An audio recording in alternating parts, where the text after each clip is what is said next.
오늘 우리가 함께 나눌 이 설교 본문은 사실은 제가 작년 10월에 준비했던 설교 본문인데 올해 12월 마지막 예배 때 하려고 했던 설교 본문과 제목이에요.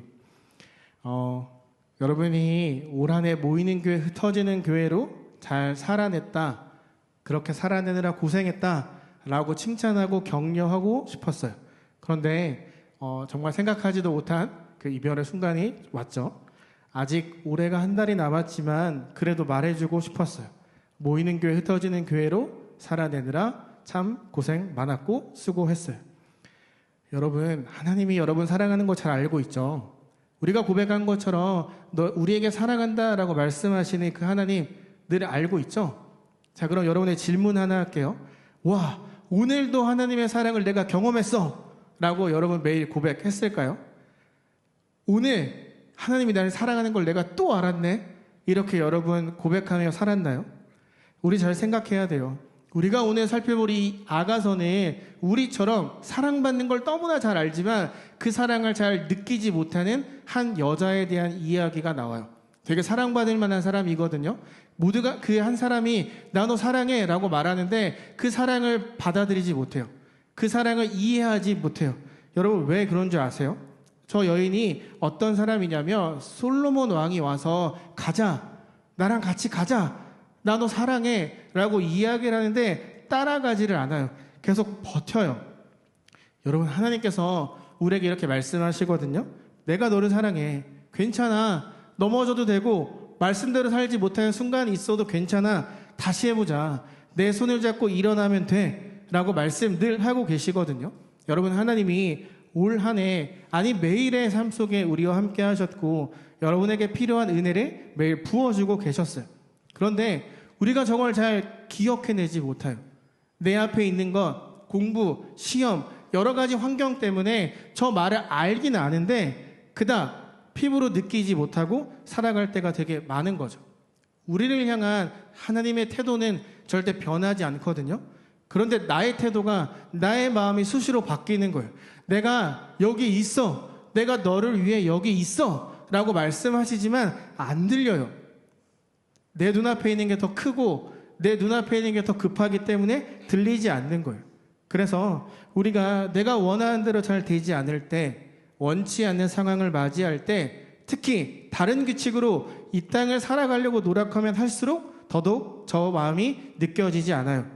내 고백과 결단이 어디론가 사라지는 거예요. 당장 내 눈앞에 있는 그 무엇인가에 마음을 빼앗기기 때문이죠. 여러분, 솔로몬 왕이 한 여인을 찾아가서 말해요. 내 사랑아, 너무나 어여쁜 자야, 나와 함께 가자, 일어나, 이제 나랑 가면 된다니까, 가자, 이렇게 이야기를 해요. 여러분, 사랑 고백 받은 거잖아요. 그런데 여자가 따라가질 않는다니까요. 여러분, 솔로몬 왕이 누구예요? 그 당시에 이스라엘 왕뿐만 아니라 옆에 있는 모든 나라가 함께 가깝게 지내고 싶었던 왕 중의 왕이에요. 엄청난 사람이에요. 그 사람이 한 여자를 찾아와서 나 너 사랑한다니까? 이렇게 말하는 건 단순한 의미가 아니에요. 왕이잖아요. 내가 원하는 모든 걸 다 해줄 수 있어요. 지금 인생을 역전시켜줄 수 있는 사람이 날 찾아와서 나랑 함께 가자 말하고 있는 거예요. 공부 안 해도 돼요. 학교 뭐 하러 가요? 그냥 나에게 주어진 것 갖고 세계 여행 다니고 여러분 유튜브 찍고 여러분 하고 싶은 대로 막 살아도 되는 거예요. 인생이 역전되는 순간이 찾아왔는데 이 여자가 따라가지 않아요. 왜 안 따라갔을까요? 부담스러웠을까요? 여러분에게도 질문할게요. 여러분 정말 하나님 한 분만으로 충분하세요? 정말로 나를 향해 말씀하시는 그 사랑을 매일매일 느끼며 고백하며 살아가고 있어요? 어떤 상황, 순간이 와도 나 하나님만으로 충분해 라고 여러분 고백하며 살아가고 있어요? 다 그렇게 살았죠? 잘했어요. 그렇게 잘 살았을 거라고 믿어요. 그런데 그렇지 못할 때가 있다는 게 문제예요. 내 머리로는 하나님만으로 충분한 거 너무 잘 알아요. 그런데 나 공부해야 돼요. 그러니까 시험 기간에 조금 나 찾지 말아주세요. 이런 마음이 생길 수도 있고, 하나님만으로 충분한 거 너무 잘 알아요. 그런데 이별이 없었으면 좋겠어요. 계속 함께 갔으면 좋겠어요. 내가 좀 더 뭔가가 더 있었으면 좋겠다고요. 내가 보이지 않는 하나님보다 보이는 무엇인가를 통해서 내 마음이 조금 더 평안했으면 좋겠어요. 이런 마음이 계속 우리에게 있다는 거예요. 그러다 보니까 순간순간 선택의 길에 섰을 때 하나님이 아니라 나에게 더 익숙한 것, 내 옆에 있는 사람, 내 옆에 있는 친구, 내가 의지할 수 있는 누군가를 우리가 자꾸 찾아가게 되는 거예요. 여러분, 왜 저 여자가 술람미 여인이 따라가지 못했는 줄 알았어요? 일단 사랑 고백 들으니까 너무 좋아요. 너무 행복해요. 그런데 나는 사랑받을 만한 존재가 아니야 라고 생각했어요. 왜냐하면 저 여자의 모습이 조금 달랐거든요. 우리가 읽었던 성경을 보면 내가 계달의 장막 같다라고 이야기를 해요.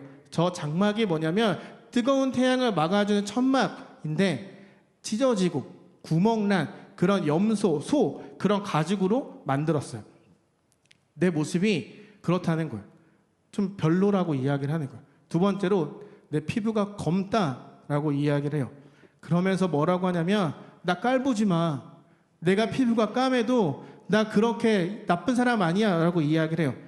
시대마다 문화마다 그 까만 피부를 가진 사람을 평가하는 게 좀 달랐는데 이 당시에는 여자의 피부가 조금 어두우면 무시했어요. 왜냐하면 높은 집안의 사람일수록 집안에 있어서 얼굴이 좀 하얗고 까만 사람들의 노동자 그런 계급들이었어요. 사실 저 여인도 노동자가 아니에요. 내 포도원을 갖고 있는 부자인데 집에서 무시당하고 너 가서 일해 라는 말 때문에 억지로 가서 포도원에서 일하다가 피부가 까매졌을 뿐이에요. 그런데 내 피부가 내 친구랑 다르다는 것 때문에 사람들 앞에 나서는 게 두려웠어요. 그래서 난 사랑받을 자격이 없어 라고 말을 하는 거예요. 그런데 또 이렇게 이야기를 해요. 내가 계달의 장막 같은데 솔로몬의 휘장과도 같아. 여러분, 솔로몬이 누구예요? 왕이잖아요. 저 휘장이 뭔지는 모르겠지만 앞에 솔로몬이 붙었어요. 그러면 무조건 예쁘고 좋은 거예요. 너희가 나를 평가할 땐 찢어지고 구멍나고 못난 사람 같지만 나 원래 아름다운 사람이야. 내가 지금 피부가 검지만 내 원래는 아름답다니까? 이렇게 이야기를 하면서 겉모습 말고 내 속마음을 보고 사랑해줄 사람을 기다리고 있었어요. 그리고 솔로몬 왕이 진짜로 겉모습이 아니라 그 내면을 보고 아름답다라고 느껴서 사랑해라고 고백을 하는 거예요. 여러분, 솔로몬 왕이 어떤 사람이냐면 전도서를 보면 그 1000명의 후궁을 가졌다고 하거든요. 그러니까 부인이 1000명이에요. 근데 1000명 중에 내가 사랑하는 여자가 단 한 명도 없어 라고 말했던 그가 지금 한 여인을 찾아가서 나 너 너무 사랑해. 나랑 같이 가자 라고 고백을 하고 있는 거예요. 여러분, 저 여자가 원하던 대로 지금 고백을 받았잖아요. 내가 검지만 조금 겉모습은 별로지만 내 속마음을 보고 사랑한다 라고 고백을 받았잖아요. 그러면 어떻게 해야 될까요? 우리 여자친구들, 여러분의 이상형이 아이돌이 찾아와서 뭐 차은우 받고 찾아서 나 너 사랑해 라고 말하면 여러분 어떨 것 같아요? 개꿀? 좋죠. 우리 남자애들은 장원영이나 카리나가 와서 나 너 사랑해 라고 하면 어떨 것 같아요? 그래, 니네 얼굴이 그 표정이죠. 웃겠죠. 너무 행복하죠. 그런데 여자가 뭐라고 하는 줄 아세요? 아니요, 나 아름답지 않아요. 물러나요. 우리 똑같을걸요? 아이돌이 와서 가은아 너 사랑해 이러면 아닌데요? 왜요? 분명 이렇게 이야기할걸요? 다 똑같을 거예요. 이 여자도 그랬어요. 동의가 되지 않는 거예요. 왜 난데? 왜 난데? 내가 어떻게 살았는지도 모르면서 왜 나를 사랑해? 왕이 날 사랑하면 뭐해? 난 여전히 포도원에서 일해야 되는데. 세상을 가진 사람이 나에게 함께 가자고 말하면 뭐해? 내 상황과 환경은 바뀌지 않는데 하나님이 나한테 사랑한다고 말하면 뭐해? 여전히 나한테 힘든 일이 있고 고민이 있고 아픈 일이 있고 상황이 바뀌지 않는데 하나님이 날 사랑하면 뭐해? 나 또 학교 가야 되는데 또 시험 봐야 되는데. 이런 마음이 우리에게 있는 것처럼 저 여인도 그랬어요.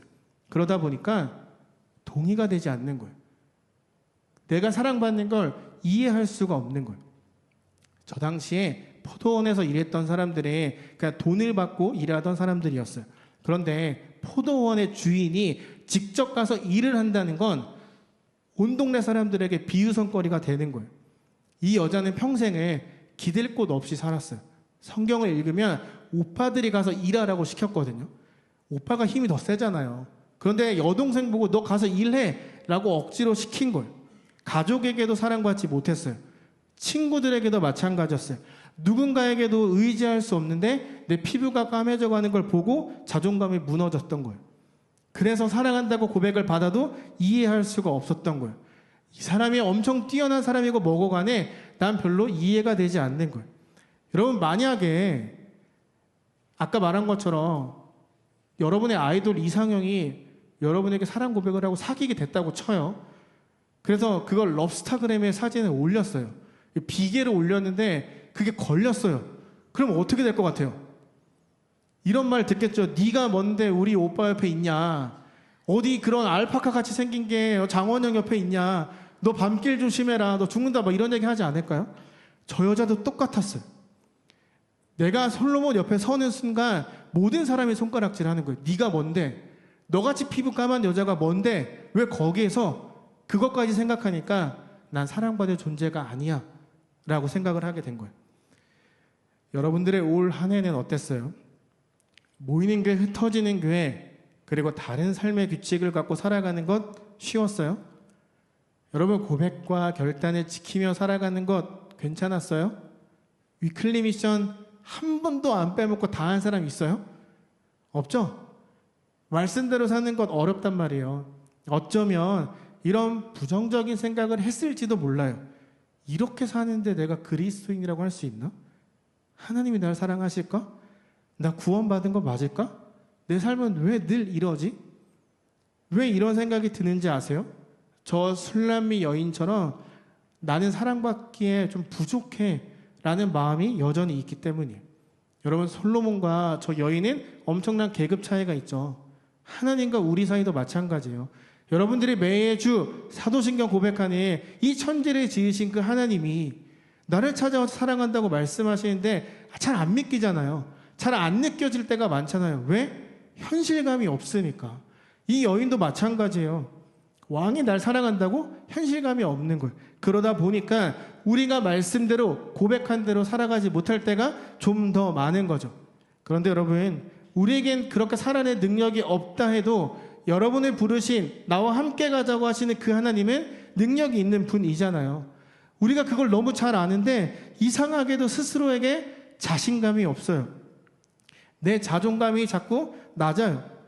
내가 사랑받을 자격에 넘치는데도 불구하고 아니라고 자꾸 밀어내고 사랑받을 자격이 없다라고 느낄 때도 많아요. 여러분, 제가 가장 마음이 아플 때가 언제인 줄 아세요? 하나님을 그렇게 뜨겁게 찬양하고 부르짖고 기도하고 고백하고 결단해 놓고 찾아와서 목사님, 저 구원받은 건지 잘 모르겠어요. 목사님, 저 잘 살고 있는 건지 모르겠어요. 목사님, 제가 하나님 만난 건지 잘 모르겠어요. 이거 어떻게 해야 돼요? 이런 말 들을 때 너무 마음이 아파요. 여러분, 하나님은 모든 순간 여러분에게 똑같이 말씀하고 계셨어요. 오늘 읽었던 말씀처럼 나의 사랑하는 자야. 너는 내 전부야. 그렇게 스스로를 깎아내릴 필요 없어. 너는 너 자체만으로도 이미 충분해. 머리로는 너무 잘 알죠? 그런데 잘 믿어지지 않을 때가 있어서 문제인 거잖아요. 그래서 이 술람미 여인에게 이렇게 말씀하세요. 아까 읽었던 말씀인데 어떻게 나오냐면 겨울이 지났대요. 내가 힘들고 내가 고통스럽고 이 상황 때문에 자꾸 무너지는 그 겨울이 지나고 봄이 찾아왔대요. 다른 말로 나를 사랑하는 하나님의 그 따스한 마음이 느껴지기 시작했던 거예요. 힘들게 했던 모든 것들이 다 지나가고 이제 꽃이 피고 새들이 노래를 부르고 있대요. 나무에는 열매가 맺고 그 열매가 향기가 짙다. 그러면서 마지막에 이렇게 이야기를 해요. 그러니까 내가 너를 찾아와서 이 모든 것들이 다 끝났으니까 일어나서 나와 함께 가자. 말씀하고 계세요. 여러분, 하나님은 이곳에서 우리가 어떤 마음과 생각으로 살아가는지 정말 잘 알고 있어요. 풍족한 듯 하지만 그렇지 않은 삶에 대해서도 왜 한국이 아니라 여기에서 지내야 되는 건가? 라는 그런 생각에 대한 답도, 내 정체성에 대한 고민을 하고 있는 그 순간에도 상황, 모든 미래도 다 알고 계시는 분이에요. 그리고 여러분도 하나님이 그거 다 알고 내 삶을 이끌어가고 있다는 것도 알아요. 그런데 잘 믿어지지 않아요. 왠지 아세요? 성경이 분명하게 말하고 있어요. 작은 여우가 포도원을 망치고 있대요. 저기에 작은 여우는 큰 포도원을 작은 여우가 어떻게 망치겠어? 라고 생각할 수 있지만 저 작은 여우들이 그냥 얘네가 뭘 하겠어 하고 밀어놨던 그 작은 여우들이 포도나무의 뿌리를 갉아먹고 땅을 파서 포도나무를 죽이게 만들어요. 성경이 말해요. 너 마음속에 있는 너가 사랑받기 충분한데 아니야 자꾸 부정적인 마음을 갖도록 하는 그 작은 여우들을 다 쫓아내야 돼 라고 이야기를 하고 있어요. 여러분 마음속에 저런 작은 여우들을 방치하면 어떻게 되는지 아세요? 나를 향한 하나님의 사랑이 별로 믿어지지 않아요. 내 고백과 결단이 기억나지 않아요. 그래서 눈에 좋아 보이는 걸 또 선택하고 나아가요. 하나님이 아니라 다른 걸 의지하게 되는 거죠.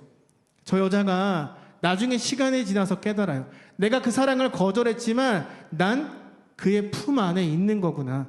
난 사랑받을 자격이 없어요 라고 말하지만 그는 여전히 날 사랑하고 있었구나. 여러분 이거 우리 모습 아니에요?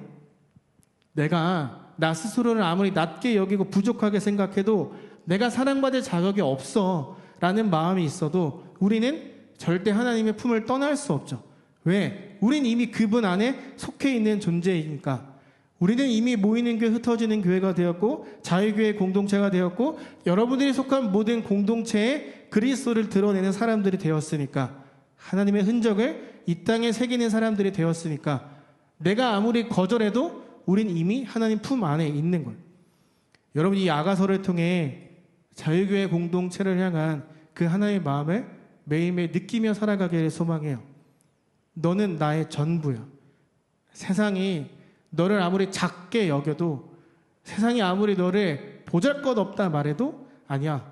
너는 충분해. 이미 사랑받을 자격이 있어. 이렇게 말씀하실 거예요. 함께 가자. 그 길이 아무리 어려워도 함께 가자. 그 발걸음이 무거워도 괜찮아. 함께 가자. 좀 쉬면 어때? 넘어지면 어때? 내가 늘 너의 곁에 있을 거야. 그냥 나랑 함께 쭉 걸어가기만 하면 돼. 그러면 너는 나의 사랑을 느낄 수 있어. 저는요, 자유교회 여러분 모든 공동체 한 사람 한 사람이 이 사랑을 믿고 걸어가는 사람들이 되기를 소망해요. 불확실한 미래를 향해 발걸음을 내딛는 것 무서워요. 당연히 불안할 수밖에 없어요. 근데 여러분 기억하세요. 계속 고백했잖아요. 찬양하면서 말씀 계속 들었잖아요. 하나님이 여러분 혼자 걷게 두지 않으세요. 이미 세상을 만들고 모든 것들의 답을 아시는 그 하나님이 어떤 상황과 모습이 와도 사랑한다 말씀하시거든요.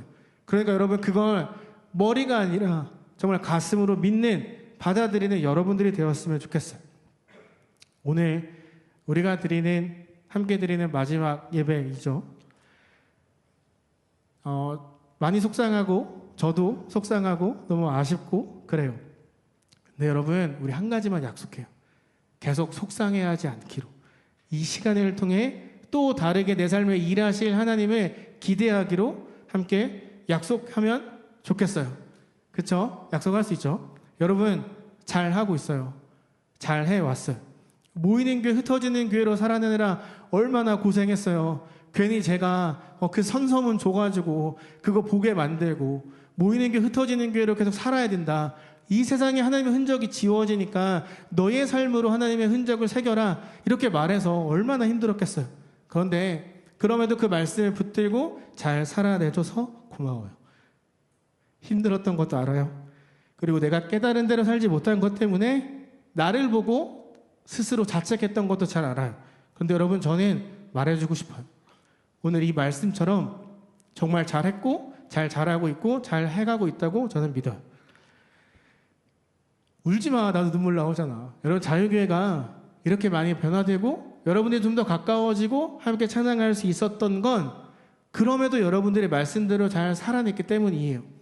자유교회가 좀 더 모이는 공동체가 되고 흩어져서 그 삶을 드러내는 공동체가 될 수 있었던 것도 내가 잘해서가 아니라 여러분들이 잘 해왔기 때문이에요. 여러분들이 그만큼 예수님을 사랑하고 그분 안에 모여 교제하는 걸 즐거워했기에 이러한 변화와 이러한 여러분들의 교제가 있었다고 저는 생각해요. 제가 없어도 충분히 잘할 수 있고 더 잘 해낼 수 있다고 저는 믿어요. 무엇인가 고민되고 답답한 순간이 오면 오늘의 이 말씀을 기억하세요. 너는 내 전부야. 나와 함께 걷자. 걱정하지 마. 내가 늘 너의 곁에 있을 거야. 아까 읽었던 본문을 보면 비둘기가 자꾸 숨어요. 그래서 자꾸 찾아가요. 나오라고. 하나님이 분명히 여러분에게 말씀하실 거예요. 괜찮아, 나와. 나랑 함께 걸어가면 돼. 우리 마지막 위클리 미션이에요. 서로를 향해, 그리고 나를 향해 SNS에 이 문장을 공유해 주세요. 그리고 셀 카톡방에도 나누세요. 잘 버텨줘서 고마워. 저 말에는 이런 뜻이 담겨져 있어요. 나의 동역자가 되어줘서 고마워. 믿음의 길을 함께 걸어가줘서 고마워. 너는 사랑받기에 충분한 사람이야. 예수님을 붙잡고 우리 계속 같이 걸어가자. 여러분, 이 길은 여러 번 말했지만 혼자 걷는 길이 아니에요. 우린 잠깐 떨어지겠지만 또 다시 만날 수 있잖아요. 저는 여러분들이 너무나 사랑스럽고 훌륭한 동역자들이라는 걸 너무너무 잘 알아요. 그리고 예수님을 의지하며 이 길을 계속 걸어갈 것도 저는 믿어요. 여러분, 우리 그렇게 각자의 삶의 자리에서 또 뜨겁게 찬양하고 예배하다가 다시 또 만나요. 저는 부산으로 가거든요. 부산으로 놀러 오세요. 네, 돼지국밥은 사줄 수 있어요. 놀러 오세요. 우리 다시 만날 때 그때 함께 나눌 수 있는 우리의 그런 믿음의 이야기들이 가득하면 좋겠어요. 잘 버텨줘서 고마워요. 남은 한 달도 지금까지처럼 모이는 교회, 흩어지는 교회로 계속 살아가 주세요. 그래서 이 땅에 나라는 사람의 흔적으로, 나라는 사람을 통해 예수 그리스도를 증명해내는 삶을 살아주세요. 우리 그렇게 살다가 다시 만나서 우리의 그 받았던 은혜들을 함께 나누고 더 풍성히 예수 그리스도를 사랑해가는 우리 모든 한 사람 한 사람 되기를 소망하며 예수님의 이름으로 축복합니다.